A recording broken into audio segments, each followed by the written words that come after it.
하나님 아버지 감사합니다. 24년을 저희가 잘 마무리하고 새로운 25년의 첫날 주님 전에 나와 예배드릴 수 있게 하시니 감사합니다. 하나님, 우리들의 예배를 기쁘게 받아주시옵소서. 이 모든 것이 당연한 것이 아닌 은혜인 것을 잊지 않고 늘 감사로 고백할 수 있는 우리들이 되게 하여 주시옵소서. 우리의 몸과 마음을 새롭게 하고 영적으로나 육적으로나 부족함 없이 날마다 성장해 갈 수 있는 우리 시민교회가 되게 하여 주시옵소서. 새해에는 우리 교회가 더욱더 많이 예수님의 모습을 닮아가는 교회가 되기를 원합니다. 주님의 사랑과 은혜를 전할 수 있는 교회가 되게 하시고 또 세상을 향해서 끊임없이 복음의 씨앗을 뿌리는 우리 교회가 되게 하여 주시옵소서. 하나님, 우리 안에 여러 가지 문제로 어려운 가운데 있는 성도들이 있습니다. 또 오늘 사랑하는 가족을 주님 곁으로 보낸 가정도 있습니다. 하나님, 그들을 기억하여 주시고 위로하여 주시옵소서. 하나님께서 그들을 만나 주시고 주님의 방법으로 위로하여 주시기를 간절히 원합니다. 이 시간에 다음 세대를 위해 기도합니다. 우리 다음 세대가 오직 하나님만을 두려워하며 세상을 이겨낼 수 있는 다음 세대가 되게 하여 주시옵소서. 하나님 안에서 비전을 찾고 또 믿음 안에서 꿈을 펼쳐나갈 수 있는 세대가 되게 하여 주시옵소서. 그들을 위해 헌신하는 교사들에게 지혜를 주시고 건강하게 잘 지도해 나갈 수 있는 힘을 주시옵소서. 하나님, 이 시간에 예기치 못한 항공사고로 인해 슬픔과 고통에 빠진 유족들을 위해 기도합니다. 아직도 멈추지 않는 전쟁 때문에 가족을 잃고 생사의 기로에서 힘들어하고 있는 사람들이 세계 곳곳에 있습니다. 하나님, 그들을 위로하여 주시옵소서. 그들을 만나 주시옵소서. 또한 이 시간에 세계 곳곳에서 모든 것을 내려놓고 복음을 위해 헌신하시는 선교사님들을 기억하여 주시고 주님 함께하여 주시옵소서. 이 시간 말씀 전해주시는 목사님께 새 힘을 주시고 또 그 말씀을 듣는 우리들 몸과 영이 새로워질 수 있는 귀한 시간 되게 하여 주시옵소서. 감사드리며 예수님의 이름으로 기도합니다. 아멘.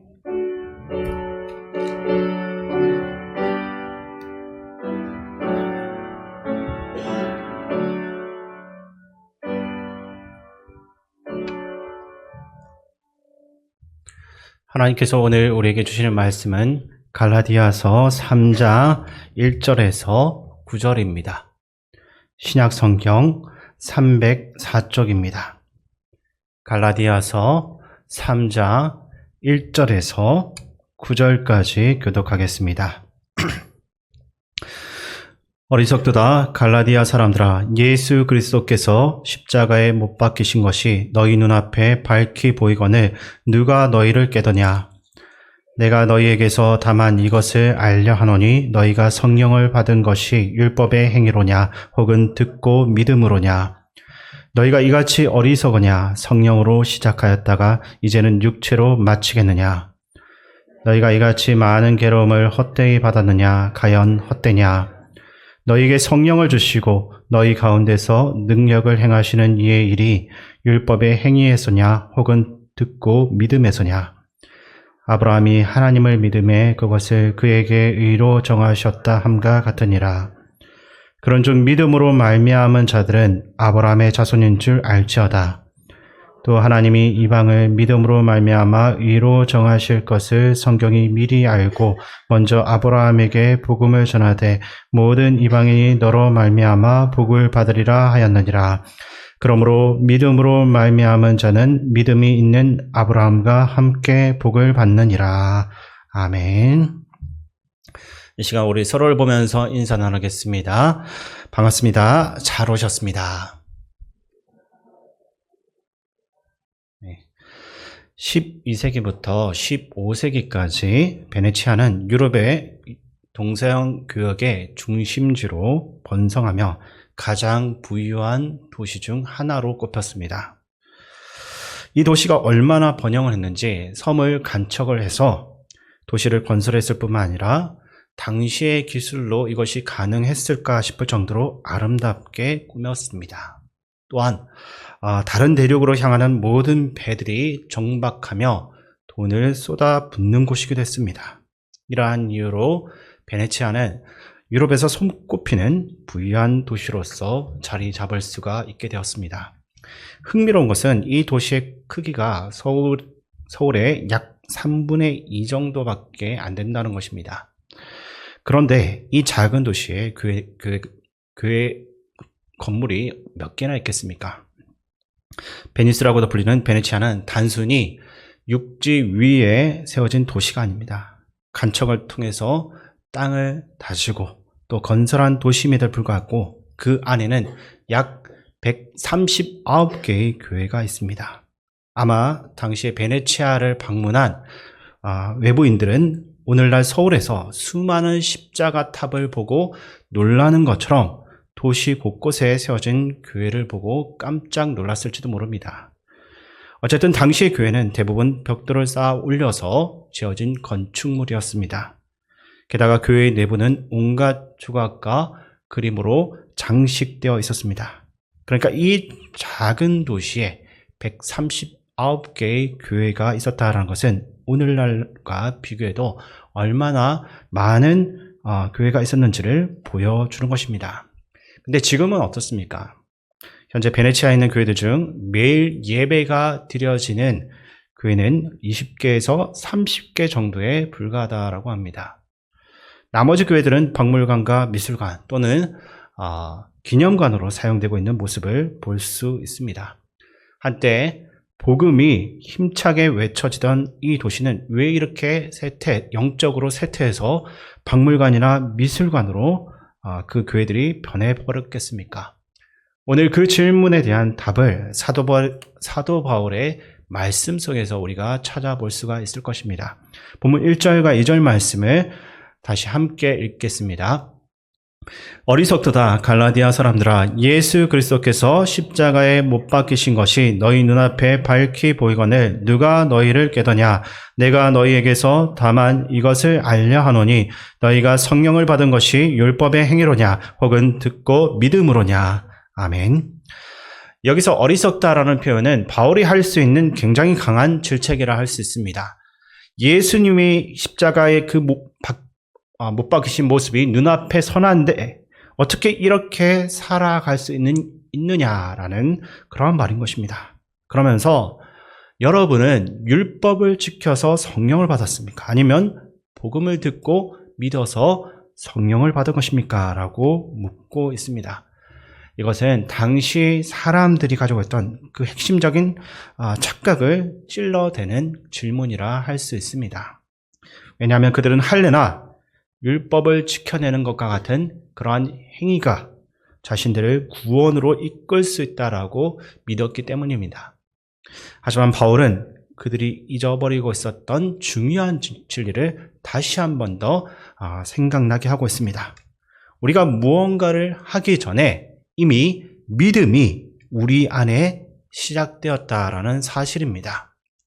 그럼에도 믿음을 통해 구원받았다라는 사실을 망각한 채로 오늘도 나는 나의 구원을 위해서 무엇을 해야 하는가라고 고민하는 사람들에게 바울은 우리 중 누구도 자신의 의지로 예수님을 믿기 시작한 사람은 없습니다라고 전곡을 찌르는 것입니다. 우리가 예수님을 믿게 된 것은 누군가 우리에게 복음을 전해 주었기 때문입니다. 어린 시절 부모님께 복음의 이야기를 들으면서 이분이 예수님이시구나 이것을 알게 되면서 그 믿음이 시작되었든지 아니면 어떠한 다른 매체를 통해서 들었던지 간에 우리는 들려온 그 복음에 반응해서 믿음이 생겨난 것입니다.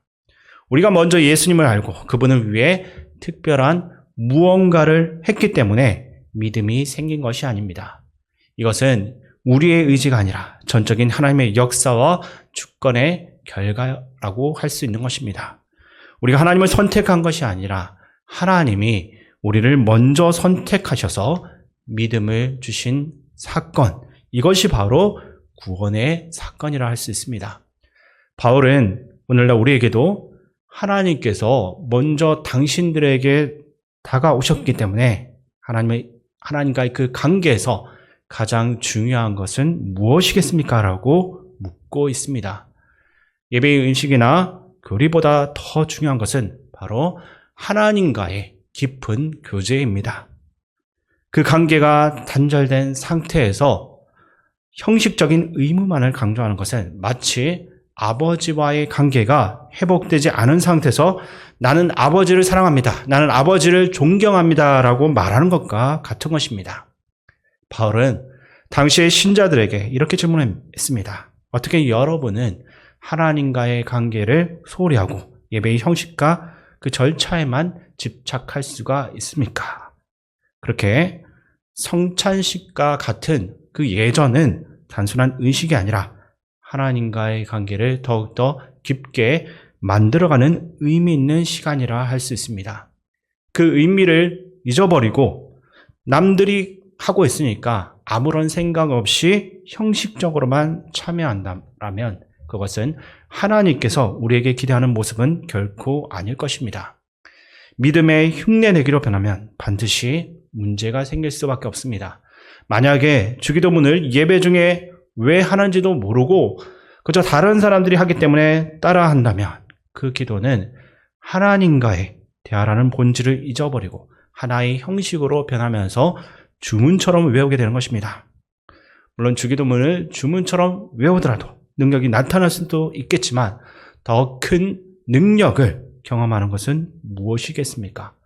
예수 그리스도께서 왜 그 기도를 가르쳐 주셨고 그것이 어떤 의미를 가지고 있는지 더 깊이 이해할 수 있다고 한다면 그 기도가 더 능력 있는 기도가 되는 것입니다. 또한 기도문을 참고해서 기도하는 것도 좋고 또 모범적인 기도문을 통해서 기도하는 것도 좋겠지만 가장 중요한 것은 하나님 앞에서 정직하게 이야기하는 것입니다. 하나님께 내 상황과 처지를 읊조리며 하나님께서 내게 무엇이라고 말씀하시는지를 듣는 것이 단순하지만 가장 능력 있는 기도가 된다는 것을 성경이 우리에게 반복적으로 알려주고 있는 것입니다. 안타깝게도 바울이 지금 이러한 모습을 보고 있습니다. 우리가 늘 성경을 읽어야 한다라고 말씀드린 이유가 또 여기에 있습니다. 먼저 성경을 직접 읽어야 하는데 다른 사람들의 해석만 보고 설교만 듣게 되면 우리의 믿음이 왜곡되거나 변질될 확률이 높게 됩니다. 설교 준비나 성경 공부를 할 때도 어렵고 힘들더라도 먼저 성경 말씀을 직접 반복해서 읽고 성령님의 도움을 받아서 그 본문과의 충분한 씨름을 해야 되는 것입니다. 야곱이 하나님과 씨름을 했던 이유는 단순합니다. 하나님이 자신에게 무엇을 원하시는지 정말 하나님이 맞는지 확인하기 위해 끊임없이 하나님을 붙들고 씨름했던 것입니다. 이 과정이 우리에게도 필요합니다.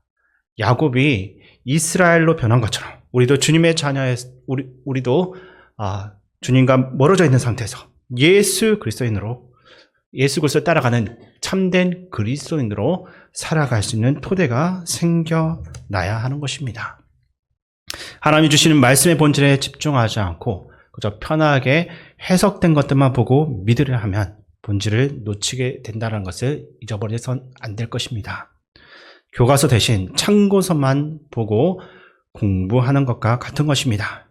결국 중요한 문제는 교과서에서 나오게 됩니다. 여기서 우리가 성경을 얼마나 잘 읽어야 하는지 그리고 성경 말씀을 가지고 얼마나 씨름해야 하는지가 분명히 드러나게 되는 것입니다. 우리는 본질을 벗어난 것과 씨름하지 말고 먼저 하나님 말씀 안에서 씨름해야 할 것입니다. 오늘 바울은 말씀의 중요함을 강조하면서 왜 말씀 아닌 다른 것들로 시작하여 끝내려 하냐라고 묻고 있습니다. 우리들도 계속해서 원론적으로 생각하며 오늘 하나님께서 내게 어떻게 말씀하신지 끊임없이 고민해야 합니다. 가끔씩 성경을 읽다 보면 우리 마음에는 더 알고 싶은 욕망과 욕구가 생겨날 수도 있습니다. 그 욕구도 하나님 앞에 내려놓고 내가 이해되는 만큼만 이해하면 충분할 것입니다. 칼빈이 그런 말을 했습니다. 하나님께서 말씀하시는 데까지만 가자. 적정과 절도의 법칙이라 불리는데 오늘 내게 들려주시는 말씀 가운데서 하나님께서 내게 이해하게 하시는 그 부분까지만 이해를 하고 그 다음에는 하나님께 맡겨 놓는 것입니다. 흥미로운 것은 그러고 나서 성경을 또다시 읽으면 새로운 깨달음이 하나님의 말씀 가운데서 주어지는 것을 우리가 발견할 수가 있습니다. 한 번에 너무 다 알려고 하는 그 마음은 내려놓고 그저 오늘 내게 주어진 분량만큼만 우리가 읽어가고 그리고 이 많은 말씀들 가운데 한 단어만이라도 묵상하며 하루를 살아가려고 몸부림치게 되면 그것이 영적으로 성공하는 길인 것입니다. 성경을 보면 예를 들어 용기라는 단어가 나올 것입니다. 근데 그 용기라는 단어만 가지고 하루를 살아내는 것도 참 어렵습니다. 또한 서로 사랑하라는 말씀을 주셨다라고 가정했을 때 이 사랑이라는 단어 하나만 가지고도 오늘 하루를 단 한 시간을 살아가는 것도 쉽지는 않을 것입니다. 특히 요즘처럼 우리 가슴을 답답하게 하는 참소와 혼란들을 볼 때마다 그 안에 우리 안에 분노가 막 올라오는 것을 볼 수밖에 없을 것입니다. 그럼에도 오늘 하루의 묵상 가운데 사랑이라는 한 단어가 내 마음에 남는다면 그것을 가지고 하루를 살아내는 것입니다. 말씀으로 시작했다가 다른 것으로 끝내는 것이 아니라 말씀으로 끝까지 날마다 주어지는 시간들 가운데 승리할 수 있기를 바랍니다. 이어서 6절부터 9절까지 말씀을 제가 읽어드리겠습니다. 아브라함이 하나님을 믿음에 그것을 그에게 의로 정하셨다 함과 같으니라. 그런 중 믿음으로 말미암은 자들은 아브라함의 자손인 줄 알지어다. 또 하나님이 이방을 믿음으로 말미암아 의로 정하실 것을 성경이 미리 알고 먼저 아브라함에게 복음을 전하되 모든 이방인이 너로 말미암아 복을 받으리라 하였느니라. 그러므로 믿음으로 말미암은 자는 믿음이 있는 아브라함과 함께 복을 받느니라. 아멘.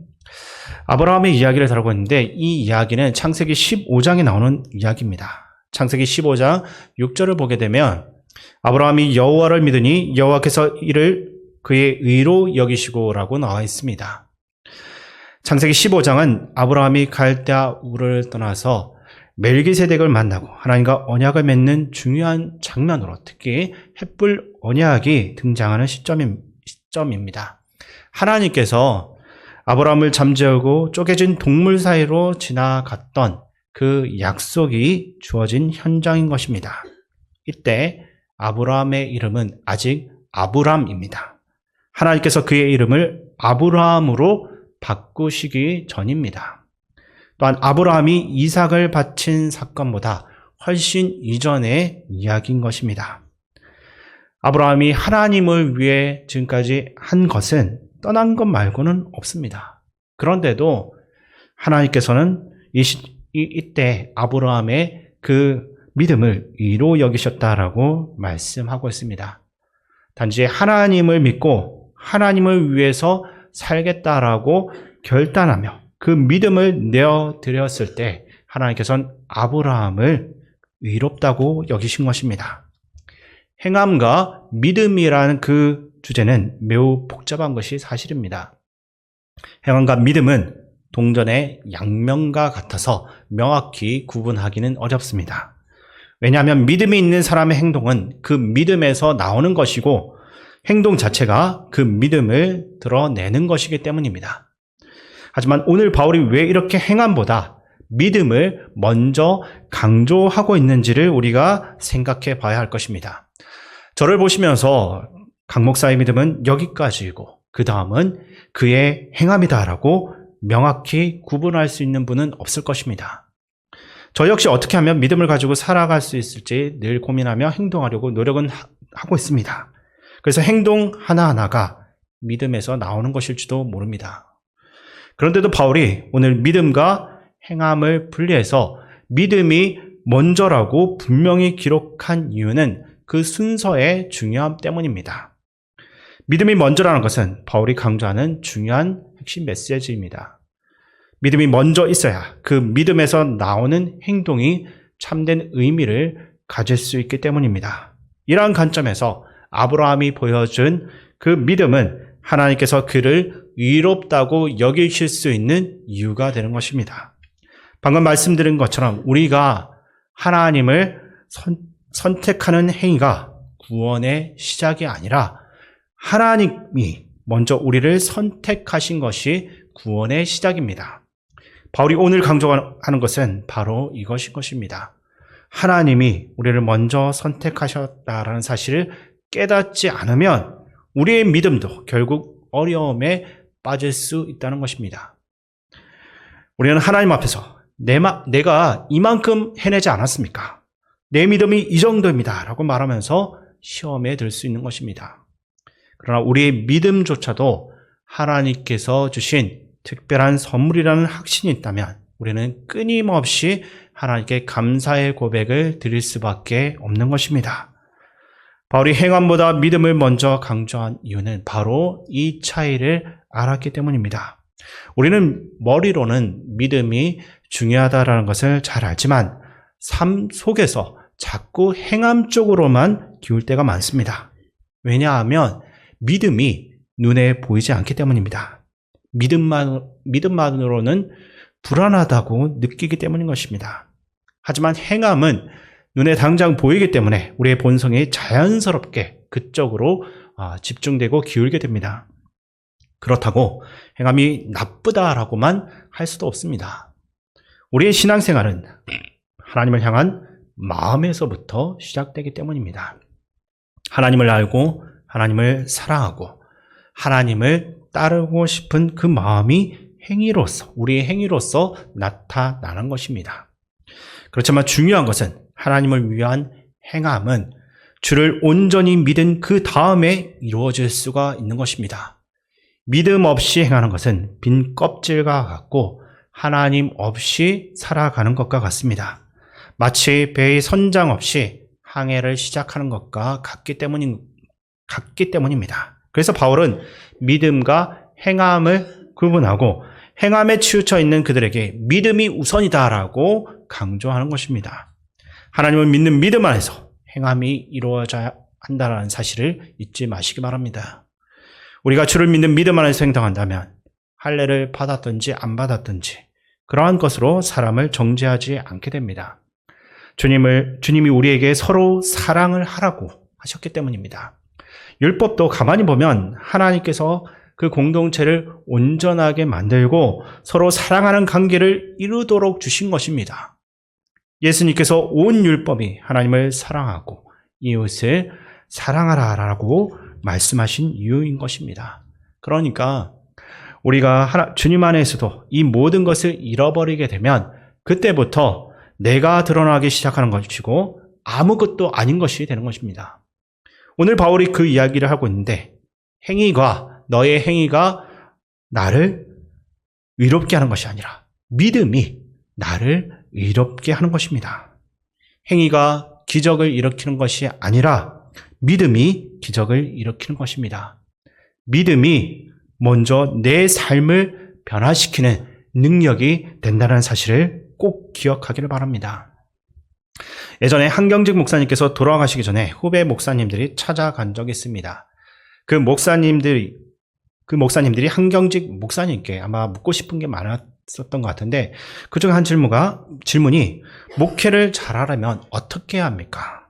목사님처럼 사람들을 많이 품으려면 어떻게 해야 합니까? 라고 질문을 드렸습니다. 그때 한경직 목사님께서 많은 그 후배 목사님들 앞에서 이렇게 말씀하셨습니다. 예수를 잘 믿으십시오. 목회를 잘 하려면 어떻게 하는지 정확한 방법과 목사로서의 삶을 잘 살기 위해서는 어떻게 해야 되는지는 그 질문에 대해서 목사님께서는 단순하게 예수님을 잘 믿으십시오라고 답하신 것입니다. 그렇게 잘 믿는 것에서부터 모든 것들이 시작되기 때문입니다.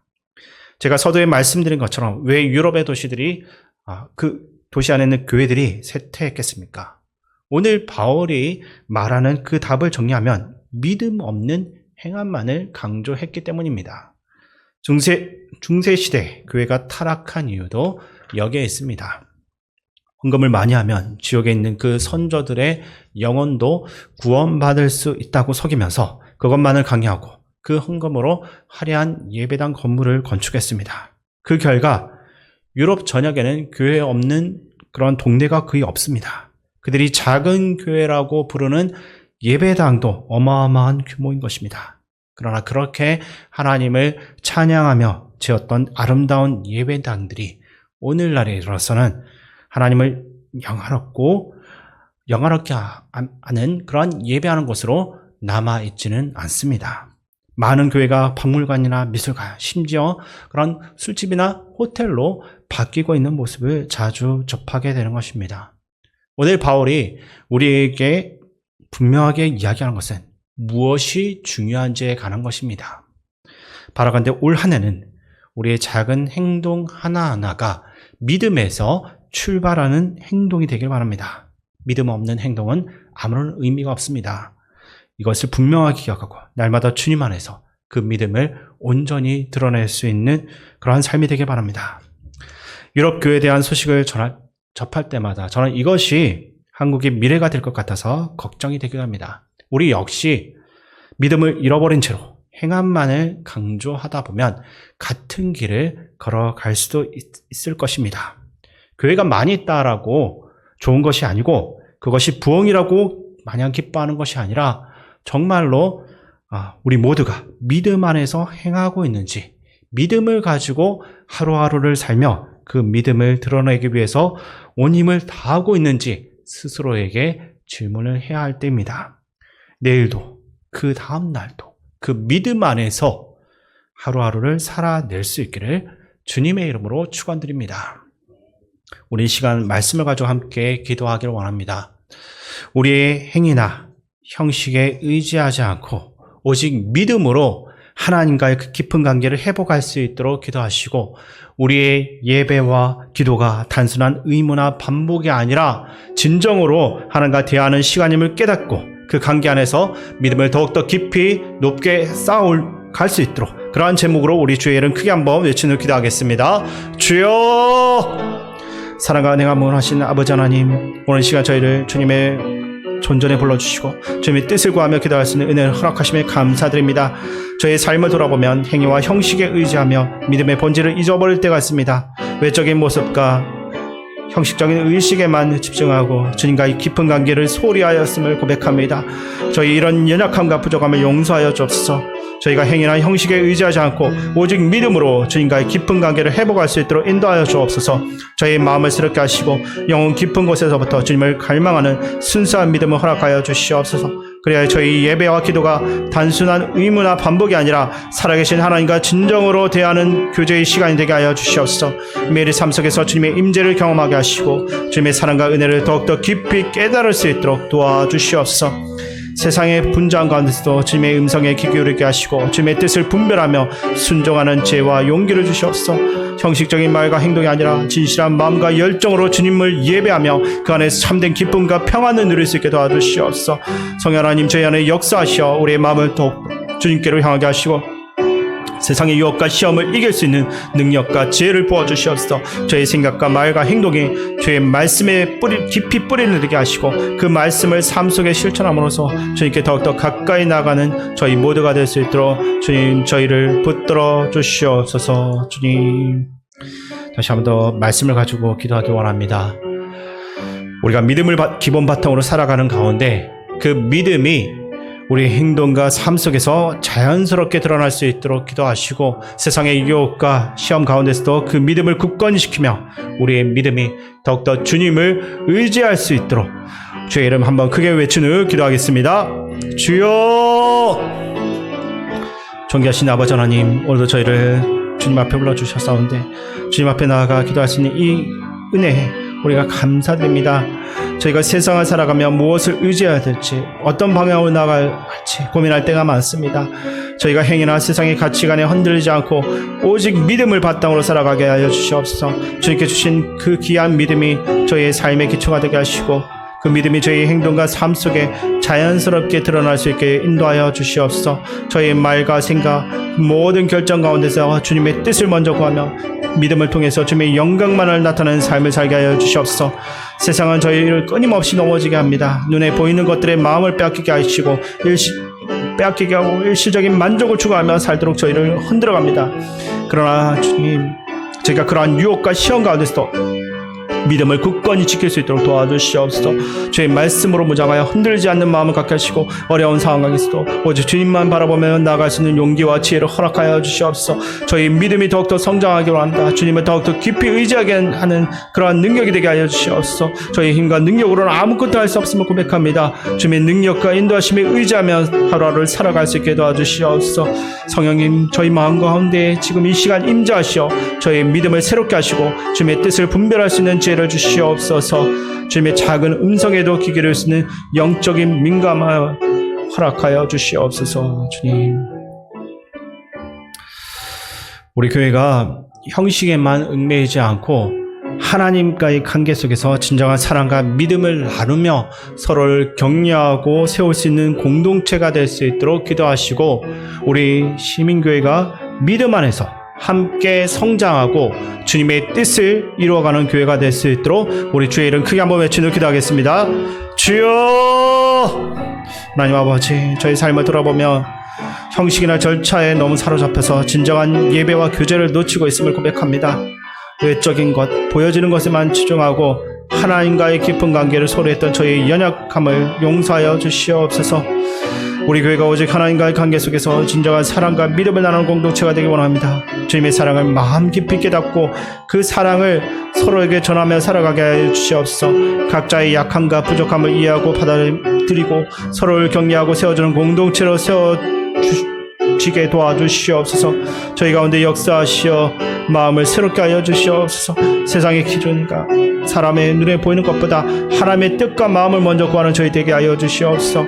우리 예배와 기도가 그저 남들이 하는 그러한 습관이 아니라 살아계신 하나님과의 진정한 만남의 장이 되게 하시고 그 안에서 주님의 음성 듣고 순종하는 삶을 살게 하여 주시옵소서.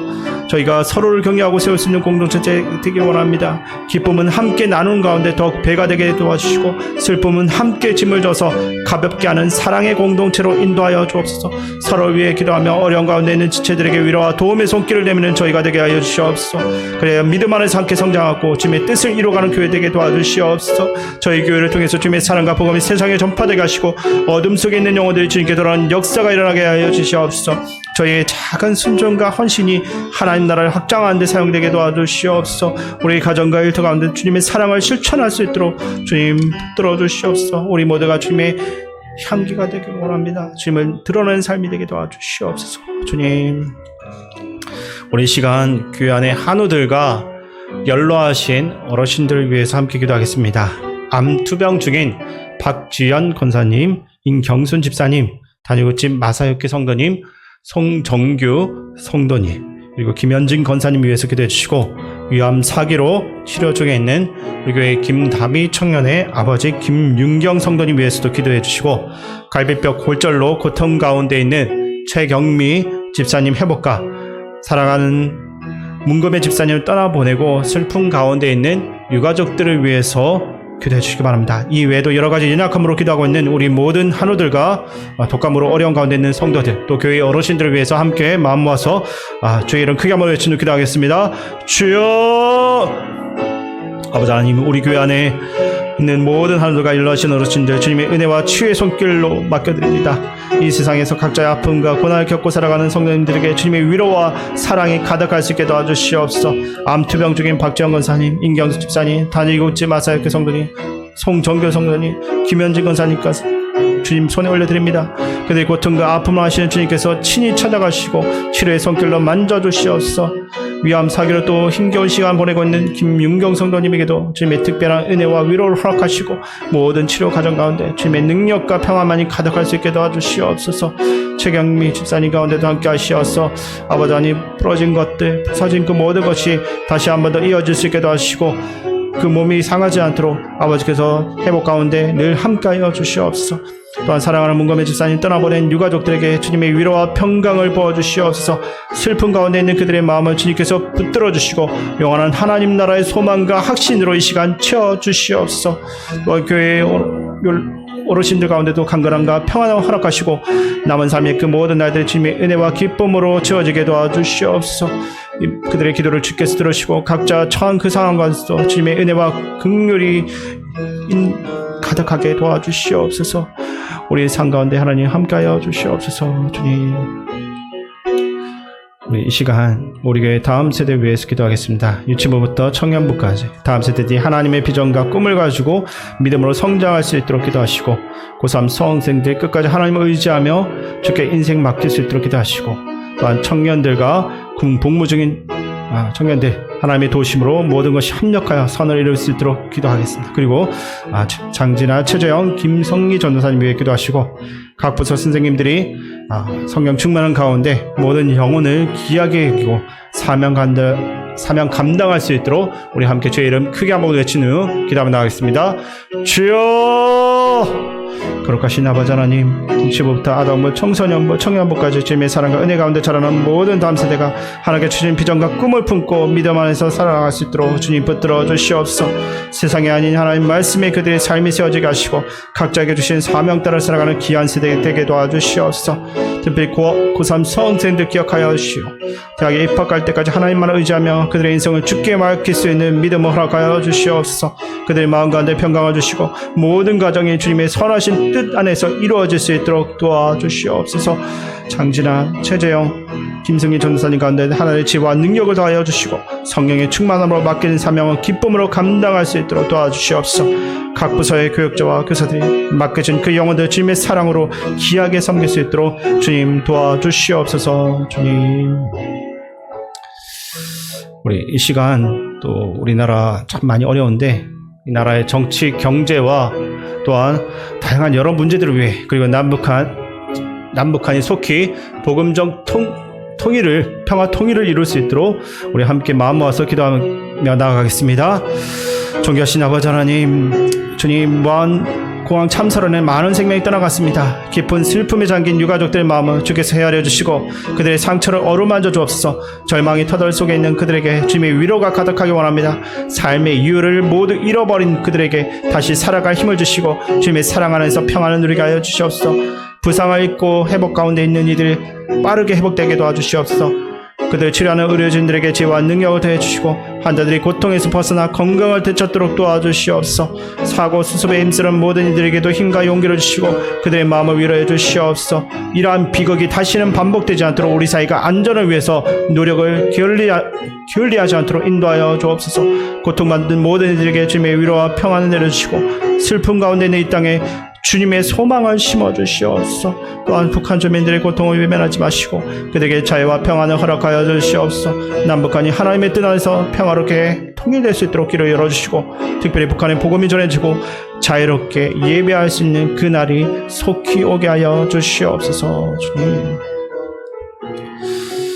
우리 이 시간 마지막으로 세계 각국에서 선교하시는 선교사님들과 중요한 영적 책임을 맡고 있는 담임 목사님을 위해서 기도해 주시고 각자가 가지고 나온 개인적인 기도 제목을 가지고 주의 이름 크게 한번 외치고 마지막으로 기도하겠습니다. 주여, 은혜로우신 하나님 아버지, 세계 각지에서 주님의 지상 명령을 수행하는 선교사님들 주님 손에 올려드립니다. 열방에서 복음의 씨앗을 뿌리는 그들에게 성령의 능력으로 함께 하시고 척박한 선교조의 환경 가운데서도 순전한 믿음으로 승리하며 영혼 구원의 풍성한 열매를 맺게 하시고 지치고 낙심될 때마다 세임과 용기를 부어주시는 하나님의 은혜를 경험할 수 있게 도와주시옵소서. 또한 담임 목사님 주님 붙들어 주시어서 하늘의 지혜와 영적 분별력을 올 한 해에도 더하여 주시고 성령의 기름 부으시고 말씀을 선포하실 때마다 주님의 권능이 나타날 수 있게 도와주시옵소서. 아버지 하나님, 우리의 삶 가운데도 하나님 함께하여 주시어서 날마다 마귀를 대적하며 온전히 주님만을 쫓아갈 수 있게 도와주시옵소서. 일상의 매 순간마다 성령의 충만함으로 감사가 넘쳐나며 육신이 아닌 하나님의 영이 다스리는 그 삶이 되게 도와주시옵소서. 반석 위에 지은 집과 같이 흔들리지 않는 믿음을 허락하시고 일시적인 감동이 아니라 영원 지속되는 믿음으로 살아갈 수 있게 주님 도와주시옵소서.